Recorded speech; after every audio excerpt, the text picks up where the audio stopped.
পূর্ণভূমি অযোধ্যার মাটিতে বহু প্রতীক্ষিত রাম মন্দিরের উদ্বোধন সম্পন্ন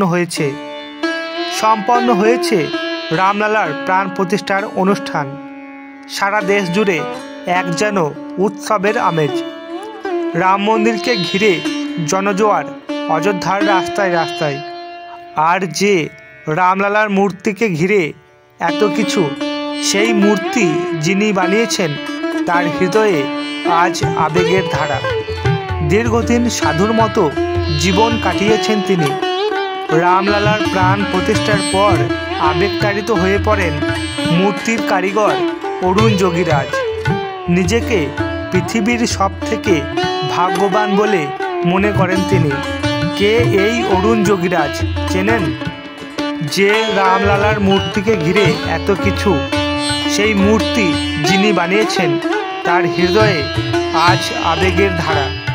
প্রাণ প্রতিষ্ঠার পরে আবেগতাড়িত হয়ে তিনি কি বললেন শিল্পী অরুণ যোগীরাজ, জানবো আজকের এই ভিডিওতে।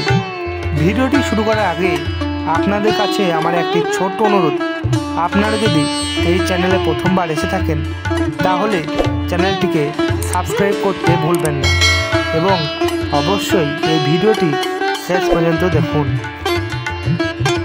মাইশোরের ভাস্কর অরুণ যোগীরাজ নিজের হাতে তৈরি করেছেন অযোধ্যার রামলালার মূর্তি। তিনি মনে করেন প্রভু রামই তাকে এই কাজের জন্য বেছে নিয়েছেন। প্রাণ প্রতিষ্ঠার অনুষ্ঠান সুষ্ঠুভাবে সমাধান হওয়ার পরে অরুণ জানান, আমাদের জীবনে শত বাধা বিপত্তি ঝড় ঝাপটার মধ্যে প্রভু রামই আমাদের যেন ঢালের মতো রক্ষা করে এসেছেন। এ আমার একান্তই বিশ্বাস। আর আমি এটাও বিশ্বাস করি যে তিনি আমাকে এই কাজের জন্য বেছে নিয়েছেন। রামলালার মূর্তি নির্মাণের মধ্য দিয়ে অনেক প্রশংসিত হয়েছেন অরুণ যোগীরাজজি। মাইশোরের একটি বিশ্ববিদ্যালয় থেকে MBA পাস করেছেন অরুণ যোগীরাজ।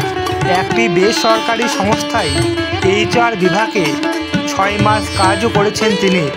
নিজের অন্তরের কথা শুনে চাকরি ছেড়ে পারিবারিক পেশা হিসাবে মূর্তির গড়ার কাজেই মনোনিবেশ করেন তিনি, অর্থাৎ অরুণ যোগীরাজ। এর আগে আরও বেশ কিছু মূর্তি গড়েছেন তিনি। 12 ফুটের আদি শঙ্করাচার্যের মূর্তি, দিল্লির ইন্দিরা গেটের স্থাপিত নেতাজির মূর্তিও তারই বানানো। 21 ফুটের হনুমানের মূর্তি, 15 ফুটের লম্বা ডক্টর BR আম্বেদকরের মূর্তি বানানো তারই। বাবার থেকেই মূর্তি তৈরির কলাকৌশল শিখেছেন অরুণ যোগীরাজ। তার বিশ্বাস এই বিশেষ দিনে তিনি জীবিত থাকলে অরুণের এই সম্মান দেখে তিনি খুবই তৃপ্তি পেতেন। অরুণ যে কাজ করেছেন তা জানতে পেরে খুবই আনন্দ পেতেন। তার বাবা বিশ্বাস করেন, রামলালার মূর্তি তৈরির সময় আমার রাতে ঘুম হতো না। কিভাবে নিখুঁত মূর্তি তৈরি করা যায় আমি সেই চেষ্টাই করতাম। আমার কাছে এই কাজ অত্যন্ত মূল্যবান আর আমি নিজেকে সব থেকে ভাগ্যবান বলে মনে করছি। রামলালার প্রাণ প্রতিষ্ঠার দিন আমন্ত্রিত ছিলেন অরুণ যোগীরাজ এবং তার স্ত্রী উপস্থিত ছিলেন এই বিশেষ দিনে। তার স্ত্রী বিজেতা জানান, একজন প্রকৃত সাধুর মতোই জীবন কাটিয়েছেন অরুণ। মূর্তি তৈরির সময় টানা 6 মাস তিনি কেবল সাত্ত্বিক ভোজনেই সীমাবদ্ধ ছিলেন। নিয়মিত উপবাস করতেন। অরুণের বানানো এই রামলালার মূর্তিই নাকি তার স্ত্রীর কাছে পৃথিবীর সবথেকে সুন্দর মূর্তি। কিভাবে এত প্রাচীন একটি শিলাখণ্ডের ওপর এই মূর্তি গড়ে তুললেন অরুণ, তা সত্যিই এক বিস্ময়কর।